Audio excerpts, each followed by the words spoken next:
囡仔兄、囡仔姊，大家好，大家好。今仔日咱要教是照顾第10句的部分什么？安怎讲咧？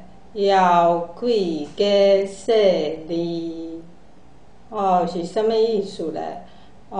妖怪啊，就是说怎么样？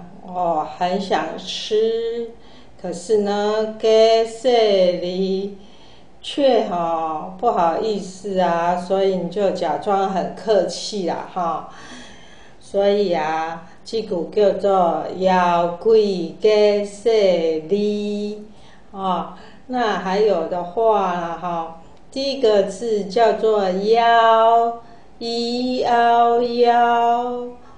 就是肚子很饿的意思所以呢，肚子饿叫做巴肚枵。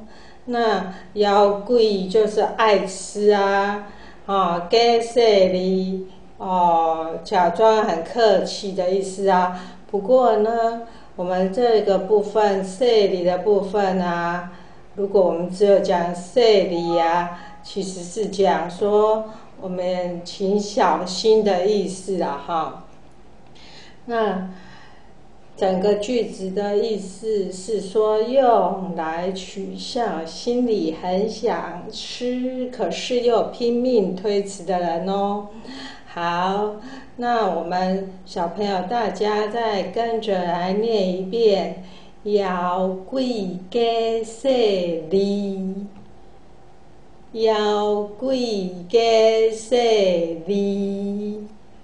搁一届妖怪加势利。好，我们谜语10句的第10句会不会念了呢？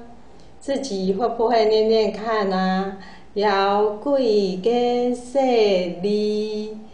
那念完了第10句之后呢，我们来从第1句来念念看好，来小朋友，我们从第1句开始准备开始。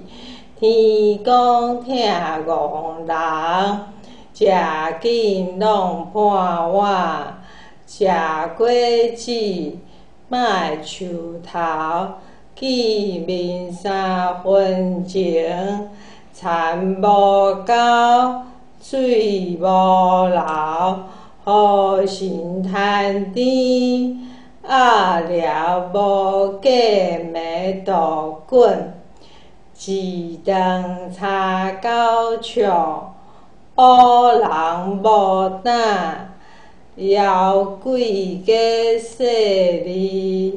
好，我们10句都已经念完了可是这个第10句妖怪加势利是今天才教的，所以要请小朋友多念几次。想看嘛，你会晓念嘛袂？妖怪加势利。我们第10句就是教到这里了。那如果有人有这个弟弟妹妹或是你看到同学可能这个很想吃又装客气，然后人家讲说他是妖怪加势利，你就知道他的这个意思咯好，今仔日这课就到这，再会。